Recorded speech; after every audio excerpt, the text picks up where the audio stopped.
next day, oh my god. Training. Friday morning, November 18th. From the moment I awoke this morning, I felt, unlike every other morning this week, both relaxed and content. I woke up without the stress or anxiety that had plagued me since my work for the week began. I woke up without any reason to fret, or to think that I might not accomplish what I had set out to do. Because this morning, for the first time this week, I have no assignments. As much as I enjoy my job, this week has been full on. 5 assignments in 5 days might sound logical enough, but once you factor in travel, scouting time, and the kills themselves, there isn't a lot of free time remaining. And now that my targets have all been disposed of, however, I have a full day of relaxation ahead. Or at least I would, if I didn't have a promise to keep.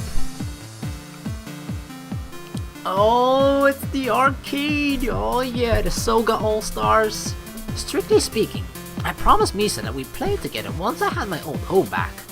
After we both endured such a busy week, however, I felt that some fun was in order, even if it was at the cost of time better spent resting. Furthermore, after learning during our brief, one-sided conversation yesterday that Misa was one of the legendary gamer girls, oh what, they exist? I knew I needed to bring her here.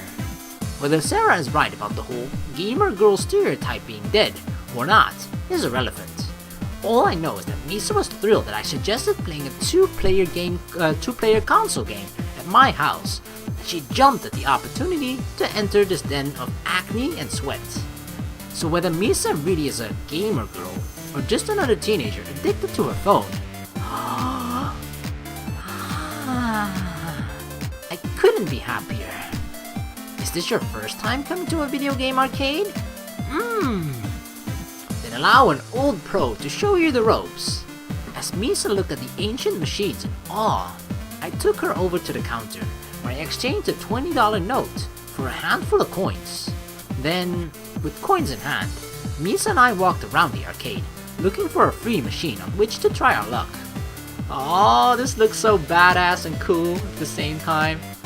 And first up, we have a classic. Racers, on your marks! After running Misa through the basics and having her study the instruction screens, the two of us straddled the plastic motorbikes and prepared to race. 3, 1. What fuck? I was set up to do so epic, like 3, 2, and then I actually said 1 instead of 2. Alright, here we go. 3, 2, 1, go! And off we go. Misa and I flew from the starting line, taking an early lead ahead of our AI competitors.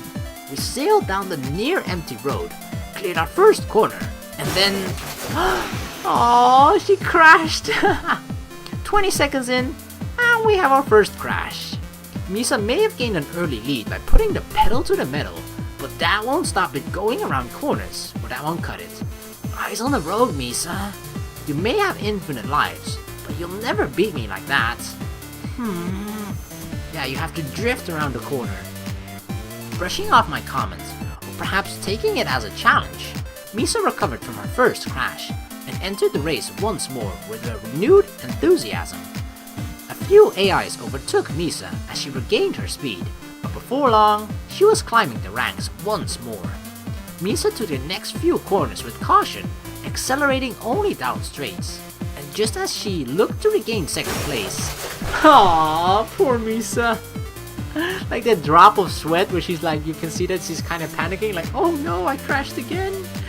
She crashed once more. Sorry, Misa, but it's just that kind of game. It doesn't matter how good you are, crashing is an inevitability. Ready to concede defeat? That's the spirit. If I were playing against Sara, she'd have thrown in the towel by now, calling this game stupid, and simply walking away. Thankfully, Misa actually cares about the result, no matter how many times she crashes. Oh wait, what? Did we crash ourselves? Yep, crashing is an inevitability indeed. That's what I get for not paying attention. Okay, no more distractions.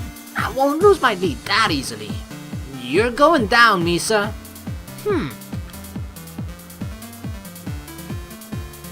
After a vicious first round and innumerable rematches, our first $20 vanished into thin air. As Misa improved, we continued to raise the difficulty of the game, and by the end, I was just barely managing to stay in the first place. But Misa's enthusiasm didn't wane, and the competition which she and the increasingly skillful AIs brought made it $20 well spent. Don't be too disappointed. You can't win them all, Misa. Though she certainly did give me a run for my money. Next, how about we play a game that doesn't require you to lean over the entire time? Thank God. My back can't take much more of this. I wonder if there are any shooting games where I can lay down and snipe for a while.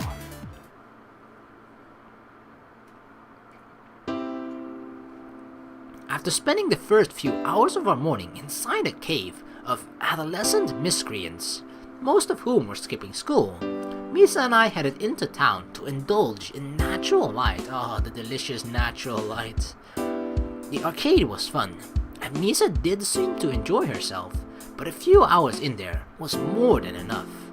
After all, as fun as an arcade can be, there are only so many times you can hear BOOM! Headshot! Before you feel like strangling the 12-year-olds next to you. The sooner I'm reunited with my own gaming consoles, the better. Yeah, where they yell it in-game, right? Over the microphone and telling them that they fucked your mom. Much better than in real life. With lunchtime rolling around, and the only items on the arcade menu being grossly overpriced and unhealthy, Misa and I began our search for food. As we walked, I pitched some ideas for our post-lunch destination. Still nothing extravagant or terribly interesting, but certainly far more targeted than before. At this point in time, my suggestions are based on 3 criteria. 1. The environment should be quiet and or scenic, like a park or desolate district. 2. There should be water nearby, be it in the form of a lake, beach, or even just a fountain. 3. There should be games involved, digital or physical, preferably 2-player. You can just go to the beach and play volleyball or something, right? If a location matches at least one of these criteria and doesn't pose any other threats or force any complications, then it's a viable suggestion. If it's dangerous, the likelihood of running into someone I know is high, or it's far enough away that we'd be gone all day, it's off the table. With those criteria in mind, I pitched several ideas, but how about going to the movies? I don't know if there's anything worth watching, but I'm sure. Rather than shoot down my ideas, Misa agreed with every single one of them. As happy as I am that Misa is easy to please, she isn't making this easy. That's true, like, it's kind of like, regardless of, it's hard, you know, when you're with a person and they just say either yes to everything or no to everything. Like, it doesn't really help when you have multiple options, because you want to, when you have, like, let's say 5 options, you kind of want to dwindle down your options to 3, 2, and then eventually 1, right? But if you all just say like, yes, or no, or even worse, don't care, or like, yeah, you choose, like, but I asked for your opinion, can you at least, you know, give me your opinion and say like. And then especially the worst part is, yeah, if they say they don't care, like, I don't know, and then you do choose yourself eventually, and then the choice that you made, they're not actually happy with it, then you're like, what the fuck, like, I just asked you which one you preferred, and then I made a choice, you said you didn't prefer any one of the 5, and then I made a choice, and then you're like, I actually don't like that one. What the heck? That has happened a couple of times, and it actually just kind of annoys me a little bit. I mean, if Misa reacts the same way to every suggestion I have, how am I supposed to know what she really wants to do? Looking at Misa's smiling face, I could tell that she meant no harm in arbitrarily agreeing to all of my suggestions. You know what this means, right? The reason why she doesn't mind that much where they go, or like that she always says yes to everything, is because it doesn't matter where they're going as long as she is with Suoh. She was simply happy to be out and about, spending time in a casual setting without worrying about work and the complications it always brought. Whatever. I know there's a cinema around here, and it's certainly the easiest destination I've come up with. So, alright, the movies it is. After eating a quick lunch in a restaurant along the way, Misa and I located a cinema near the local supermarket. Its location, and indeed the idea of going to the movies, was planted in my head by Sara, who wanted to go watch a new romantic novel called Love from Beyond. I feel kinda bad for coming here without Sara, and she'd be pretty pissed if she knew I was taking a girl here on a date based on her input. But so be it. If Sara learns of Misa's existence, I'll have other things to worry about. I'll just have to take Sara here over the weekend and pray that the cashier doesn't remember me. Once we reached the counter, Misa stood in front of the list of movies currently showing, trying to find something worth watching. The listings contained the age classifications, genres, and viewing times, but no information about the movies themselves. There were also posters plastered all over the lobby, portraying select moments of specific films, yet never giving a clear indication of what the movie would be about. It looks like Misa isn't having much luck. I don't know about her, but I have no idea what any of these movies are supposed to be about, let alone if they're going to be any good or not. It seems Misa's made a decision. She points at one. Or rather, she's narrowed it down. Oh, she was pointing at 4? I thought she was like really excited and she pointed 4 times at the same movie poster. But no, she pointed at 4 different movies. Let's see. The Final Parting, Schoolyard Adoration, First Comes Love, 18 plus, and Love from Beyond. Crap. Misa has just gone by the genre. Those 4 are the only romance films on the list.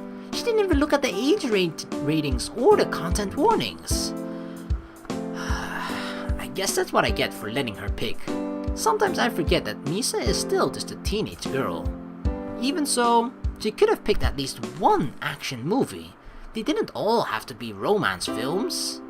Oh well, I have to choose one of the movies she picked out. I guess I'll go with... Oh my god. To be honest, I would select First Comes Love 18 plus here if I didn't get banned by YouTube for doing so. So yeah. Love from Beyond, we're definitely gonna watch this, right? Because obviously that's the one that Sara wants to go with, and we're planning to take Sara to this movie in the weekend. So you know, if you're going to the movies twice, unless it's Star Wars or anything like, you know, amazing movies like that, you probably don't want to watch the same movie twice within the same week when you're going to the cinema twice that week.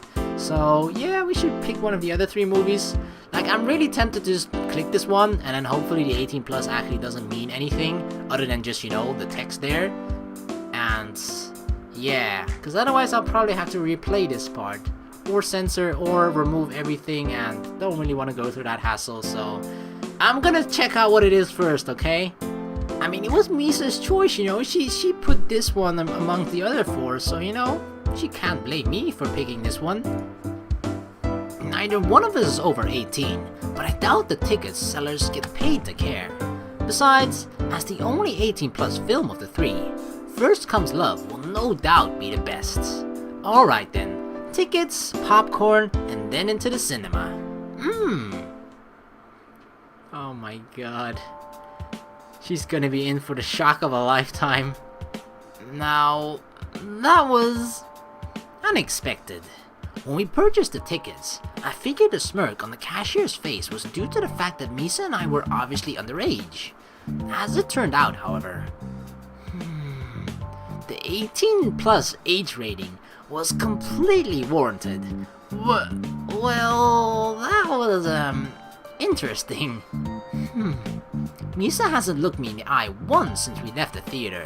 She was fidgeting around the entire movie, and from the moment it finished, she's been intermittently looking my way, then quickly turning away. Oh my god, this is probably either the best thing we could have picked or the worst one, because if it's the worst one, things are going to be incredibly awkward. If it was the best thing, then yeah, things are going to be incredibly awkward as well. But You know, teenagers and the feelings that they have and the ideas that they get from this sort of thing. Yeah, something could actually bloom between both Suoh and Misa because of this. I don't think she was prepared for a movie with so many sex scenes. So, was that the first time you've seen a movie like that? What the hell am I asking? Questions like that aren't going to make this any less awkward. Well, I could have guessed as much, though I didn't think Misa would actually answer. At any rate, her father can never know about this. I actually have a feeling that this is the entirely wrong choice out of all four. Because, you know, the thing that it mentioned earlier in the conversation is that we didn't want the person at the, like, where we buy the tickets from to recognize us when we come here as Sara. Although, you know, they hinted at when we bought the movie tickets for the 18+ movie that the clerk was like smiling and like, oh yeah, I know what you're going to see, and then like hubba hubba, and yeah. So if that same person is going to be there in the weekend, he is definitely going to remember us. Now, I personally, even if I were to remember that same person, seeing someone come to the movies twice within the same week with two different girls watching two different movies, I personally would not. It would just say like, it's none of my business, right? I'm just gonna say, hey, weren't you here last time at the 18+ movie with another girl? Like, who the fuck even says that? Are you seriously? Sure, you don't even know the exact information, right? Because the thing that's happening here, he was just taking a friend to the movie first, and then his sister. But some people might draw the conclusion of saying like, oh, he's two-timing girls or whatever, you know, stuff like that. But if you don't know the context around it, you might just incredibly like. I mean, sure, Sara, if she hears that, she's probably gonna get mad. But the thing is, it's not exactly what most people think of. Therefore, why do you even think that it's your business and that you have to say it out loud? Like, oh yeah, you were here last time with another girl. I'm gonna fuck you over so hard because, you know, that's not what you're supposed to do. Like, yeah, if that were the case, if Suoh actually was doing that, which he isn't, it would be a bad thing indeed. But once again, it's not something that's your business, right? If somebody two times his girlfriend, then yeah, or is cheating on his girlfriend, then yeah, that's not a bad thing. But as a stranger, unless you're personally involved and know 100% sure that that's happening and going on, then sure, you might want to say something. But still, if you're a complete stranger, I personally would just be like, sorry, none of my business. Like, I feel sorry for the girl, but you know, why should I butt into other people's problems or other people's lives like that? I personally just wouldn't do that. So yeah, I just hope this doesn't come to bite me in the butt, because, you know, I just want everybody to be happy. I want Sara to be happy. I want Misa to be happy. I want Karasu to be happy. I want Sai to be happy. I want myself to be happy. What's wrong with that, you know? So hopefully that movie clerk is not going to give us any complications when we go to the movie later. But let's continue. As our day together came to an end, I visited Karasu's office in order to drop Misa off. Usually, we'd part ways in the meeting room, but without Sai there to greet us, I thought Misa might appreciate being left in someone else's company. As luck would have it, however. Ah, there you two are, right on time. It wouldn't kill you to get back earlier, you know. Our arrival was anticipated. Don't be like that. We were just out having fun. Isn't that right, Misa? I suppose there's no problem then, as long as you're both safe and back before dark. Did he just say, as long as we're both safe? Oh my. Did Papa Sai accidentally say what he really felt? What? Did I say something wrong? Not at all. It's wonderful to see you show such affection for your daughter's boyfriend. What? Oh my god, Misa's smiling and blushing. Does Misa really think that way about us? Father, I never knew you cared. Care? About you? Don't be absurd. I just don't want you killing yourself before the big day. Got it? By the big day, do you mean? Oh, Misa. What? No, not that. Not that kind of big day. I meant Adder, okay? Adder! You know, not many people realize that Sai is a tsundere. Sai is a tsundere. Really? Oh my god. Karasu does have a humoristic side to him. Tsundere my ass. I was just being considerate. Damn it. Fine, you know what? You can brief those two without me. Dang, he's really upset. Wow. He actually left. It appears as though I took things too far. Sai is a serious person by nature, so he's surprisingly susceptible to this kind of mockery. I never would have guessed. Sai always seems so invulnerable, be it during training or at meetings. But here, in this room, with his daughter and boss on either side of him, I suppose even Sai has his weaknesses. So, what did the two of you do today? Oh, the usual. We started off the morning by going to an arcade, and then grabbing lunch. An arcade, you say? How wonderful. Please don't say anything about what specific movie we went to. And then, what did you do after lunch? We went to the movies. I see. That is indeed a popular date spot amongst teenagers. So, tell me the details. The details? You know what I'm talking about. What did you see? Was it a romantic movie? Aha! I knew it. And how did it go? Did you two sit together? Did you share a drink? Did you hold hands? Did you kiss? Alright, that's enough. It was just a movie, okay? They did not sit together. They did not hold hands. And they certainly did not Sai heard all of that, huh? I thought he'd left us alone, but I guess his paternal instincts were just too strong. Maybe I should mess with him a little. I don't know. I mean, we messed with him a little bit before. He didn't seem to take it that seriously. I still think, I don't think Sai is, genuinely upset. I just feel like he's not used to this kind of mockery, and he just personally can't handle it that much. But it's not something he's going to generally be angry over and hate the person for or something, I think. I just think that he's actually kind of warming up to the idea of perhaps Misa and Suoh together a little bit. But it's just hard for him to adapt to, so, I think that's kind of what's going on. So we gotta embrace it. Come on, Papa Sai. Actually, Father, we did. Huh? Oh, okay, I didn't mean... Oh my god. You did what? Sit together? I suppose I can overlook such a minor transgression. Of course we did. Why wouldn't we sit together? I couldn't just leave Misa by herself, could I? That's right. You were just keeping her company, as any responsible person would do. Exactly right. Of course, that's not all we did. Isn't that right, Misa? You enjoyed the movie, didn't you? This can't be. Now, I'm sure you have nothing to worry about. You two know about using protection, don't you? Oh my god. I feel so bad for Sai. Almost it's like 3v1, All three of us are just ganging up on him. What? Huh?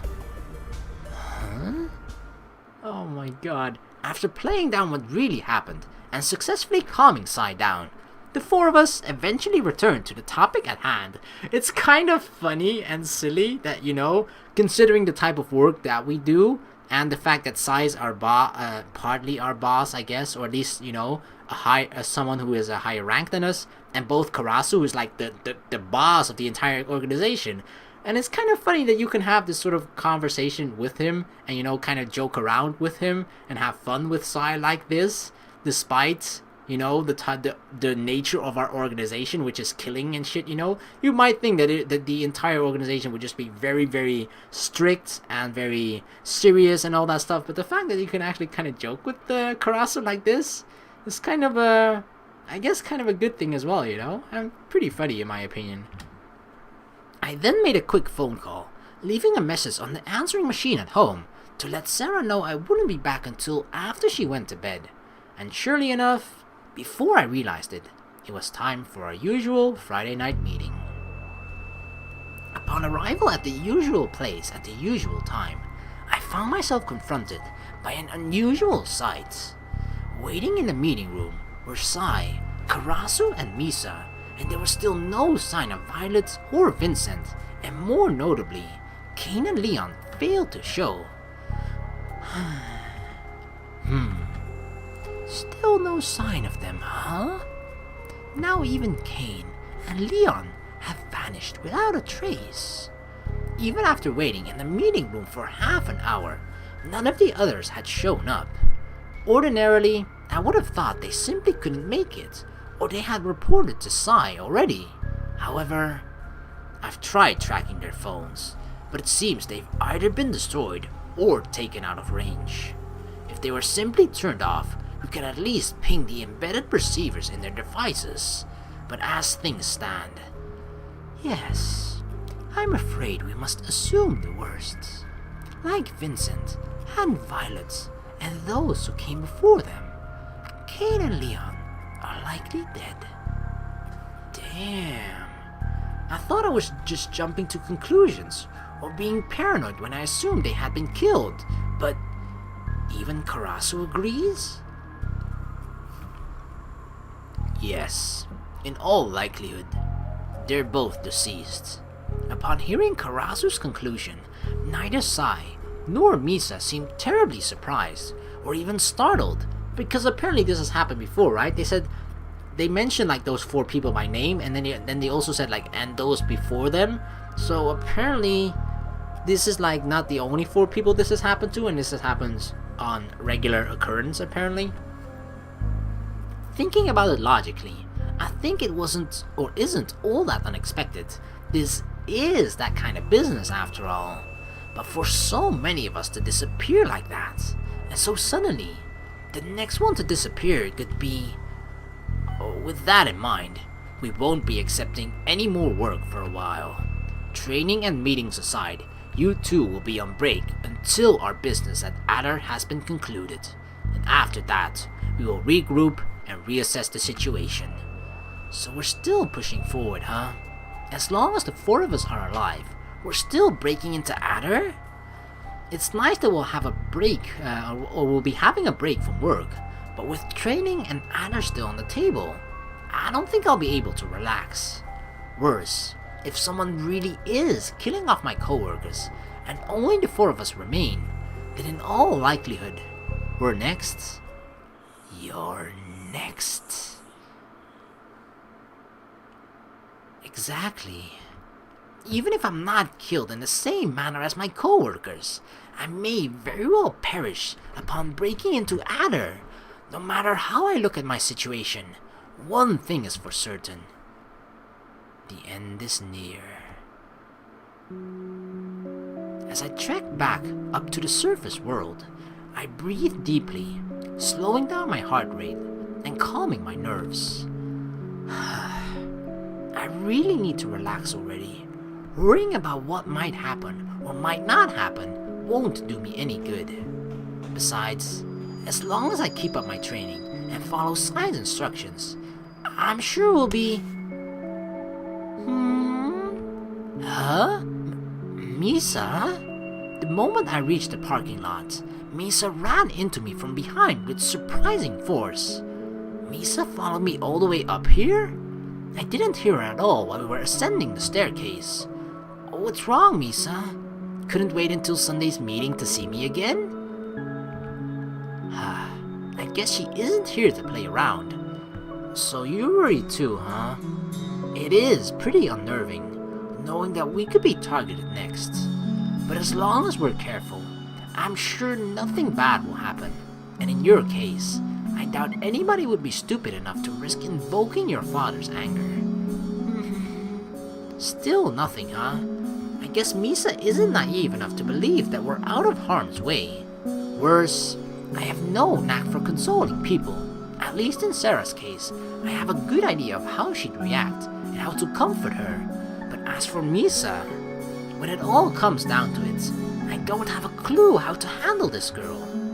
We may spend a lot of time together, but all Misa and I usually do is play around and work. I have no idea how to reassure her in a situation like this.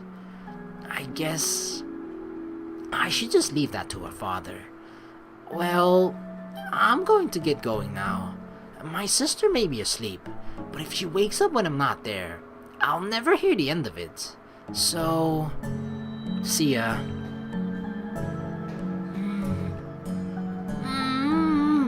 Aw, she didn't look happy.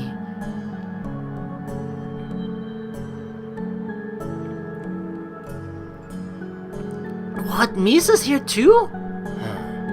Okay, now that was impressive. Unaware of her presence the entire trip, it wasn't until I reached my doorstep that I realized Misa had followed me home. Rather than display concern or worry, however, Misa smiled brightly, happy to be at my house once more. Okay, she really likes us. You can tell. I appreciate the concern, but no matter how worried Misa is about our coworkers going missing, following me home is a bit... Isn't it usually the guy's job to escort the girl home? Maybe that's exactly what's happening, Suoh. No, never mind. More importantly, is it really alright to just disappear like that? Won't your father be worried? Besides, my sister's home right now, you know? And if she finds you... Uh-oh, no. I guess I have no say in the matter. Huh? Really? Oh my god, what? Misa, what are you doing? Don't do this. Don't. No. We have whatever's going on right now, it's okay, you know? If you want to take the next step, we'll do things slowly, but you can't just spring Misa onto Sara like that in the middle of the night while she's asleep. We don't want Sara to think wrong thoughts, right? So... Oh my god. Well, if Misa's going to break into my home, at least she waited until I was with her to do so. It's definitely better than waking up in the middle of the night to find her raiding my fridge or watching me sleep. Just wait here, alright? I'm going to make sure Sara's still asleep. If you hear Sara approaching, hide immediately. Understood? At least Misa knows how to follow orders.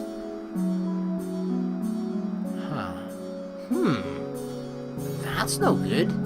I know I wasn't here at our usual bedtime, but I still figured Sara would go to sleep without me. She didn't stay up watching television again, did she? If Sara passed out on the couch, I don't want to have to carry her to bed. Nope. Not in the living room either. Oh my god, where is Sara? No. Did she get kidnapped? Oh my god. Did those other guys that actually went after Kane and everything, were they unable to get to us, therefore they went after the next best thing, which is our sister? Could Sara have woken up and gone to the toilet? It's the next most likely place for her to be, at this time of night. But if she is in there, and Sara's fallen asleep, I really don't want to carry her out of there. Well, I can't hear anything. If Sara is in there, she's definitely fallen asleep. And if she isn't in there, then... Wait a minute. Something isn't right. If Sara had gotten up to go to the toilet, wouldn't she have turned the lights on? Furthermore, thinking back, Misa didn't appear to pick the lock on the front door. She just turned the knob and it opened. But I never leave the house without locking it up first. So that must mean... she's gone. Oh no. No. Sara couldn't have gone out looking for me. Could she? But if she isn't here, and the door was unlocked, then... Damn it! Damn it! Damn it! She did go out looking for me, didn't she? How could she just run off like that in the middle of the goddamn night? I don't care how worried she was. Being worried is no excuse for getting careless. This is a bad town, and bad things happen to young girls who wander around at night. If I don't find her quickly, Sara might... Not now, damn it! Sarah's left the house to look for me. I've gotta find her before... The bathroom? I swear, if Misa's playing around at a time like this, I'll... Sarah?